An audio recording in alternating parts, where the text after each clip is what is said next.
Good morning, and it's Saturday, and this is going to be the third injury update. Now I'm running, like I said in my previous video, 10 times 3 minutes. I have just done the second one, and I want to tell you something about how I cope with it. I mean, I like to run off-road, and I think also the change in surface, off-road and on the road, is really good for you to keep. But if you're running short distances, it's quite difficult to get off-road, because then you have to travel to a place where that's possible, or you should know where the off-road tracks are in the city. And that's what I learned. So there's actually an advantage of being injured. I now know short routes in Delft where you can run mostly off-road. And there we go again. But trails in the Netherlands are quite bad, especially in the autumn, the winter, the spring, and sometimes as well in the summer, so actually the whole year. And I really get my shoes dirty by running over these trails, and they are not made for this. So I am looking for trail shoes, and in this video I'm gonna show you how I'm looking for them and which one I'm gonna buy. Keep in mind that your own process is probably a little bit different than mine, but I just want to share what my considerations and thoughts are. If you have any thoughts on how I approach this, please leave them behind in the comments. So here we are. I need my first trail shoes, and actually I first looked into what is the main difference between those types of shoes. Of course, you will have more grip. Also, it has a more stiff construction, preventing to get stones in your feet that really hurts during running. And also the materials are more rugged. The shoes are actually designed to be used in harsh conditions. I'm first going to explain to you the 5 things I took into account when choosing the trail shoes that I have chosen now, and then I'm going to explain why I've chosen that trail shoe that I'm currently going to test out. Before we dive into this, don't forget to hit that subscribe button down below and help our running community grow here. And also, if you like this video, give it a thumbs up. So without further ado, as most YouTubers say, let's dive into the topic. First thing you should consider is the type of terrain you're going to run, because there are 3 main categories with regards to the shoes that you can choose. The first one is light trail shoes, mainly used on on sand, on trail tracks that don't have much height differences or slight hills. And these shoes have more slight lugs under the shoes for a little bit grip, and also the protection against stones and sharp things in the shoes are limited. The second category in the trail shoe category is more rugged trail shoes. These trail shoes have wider lugs in the sole, because then mud and stones can fall easily out during the run. And the other thing is that they have more protection for your foot, like when you strike on sharp stones, it don't pierce and you won't feel anything. And next to that, also it has more protection against stones by the mesh, because it will be made from materials that can endure more.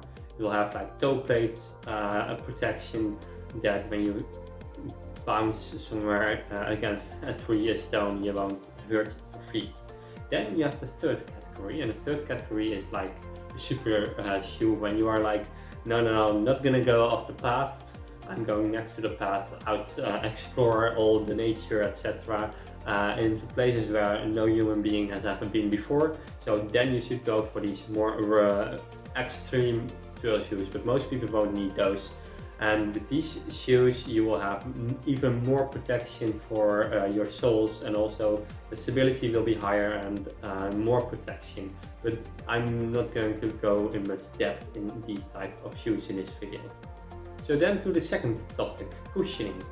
You have 4 gradations in this, from minimal to minimal barefoot cushioning, so you won't have any cushioning, to maximum, a lot of cushioning like you're used to my probably road running shoes. And the advantage of barefoot, so no cushioning, is that you can feel the trail more, and you can react faster on what you feel on the ground, so you can maybe do a little bit easier the technical trails.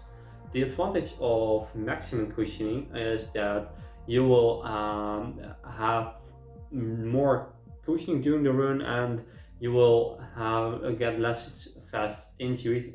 Trail runs are most of the time quite long, and with these long runs you will have a lot of pressure on the joints, and more cushioning, the joints will have less impact every time you set a step.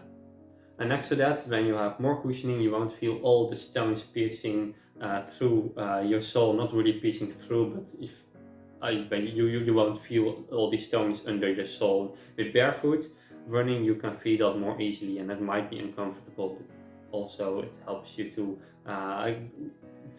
do all the technical trails. So it's a trade-off here. The first thing we are looking here is the heel to toe drop.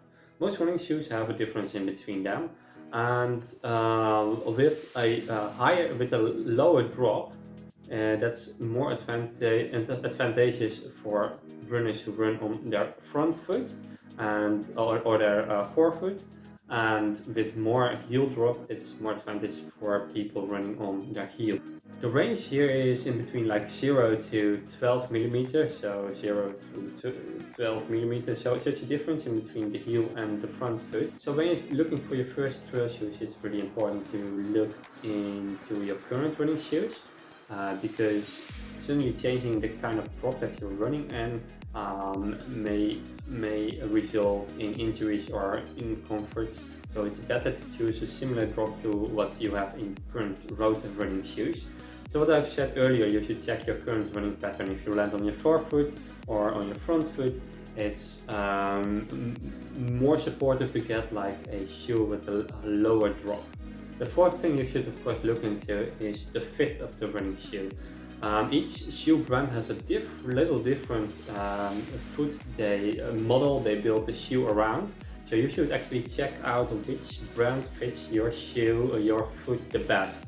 And then you can look into the shoes of that brand to buy your trail shoe. And with trail shoes, it's really important to have a shoe that perfectly fits, because you will have all like impacts from all the sides, and then you don't want the foot to go around in your shoes. And when you go, for example, downhill, you don't want to have a shoe that just exactly fits your foot, because then every time you go downhill, you will touch the front of your shoe, and then you will end up with black, blue toenails in the end with these longer trail runs. So that's not what you want to do. If you don't know what your size is, go to a local running shop and try on a lot of shoes. Also, to get like a brand that fits your foot the best, also go to that local running store and let people advise you. So the fifth thing considering is the type of support. Like in my normal road running shoes, I have anti-pronation shoes and features in there, because I pronate too much during running. And I was checking around if that was also needed in running shoes for the trails, and I found out like if you're on the road, you hit the surface every time in the same direction, and the repeatedly impact can result in injuries if you're overpronating and don't have anti-pronation shoes. That's especially on the road, but on trails, the trails will be like bumpy and not all flat. So every time you land, it will be like a different impact on your muscles and your joints. So therefore, most of the trail running shoes don't come with anti-pronation features. A few, however, do, but if you're like little pronating and you know you will be running on like a surface that's going in all directions, you don't necessarily need the anti-pronation shoe. Now I have taken you through these 5 steps and explained them. Now it's time to choose my own running shoes, my own first trail running shoes, and I will go through these 5 steps myself.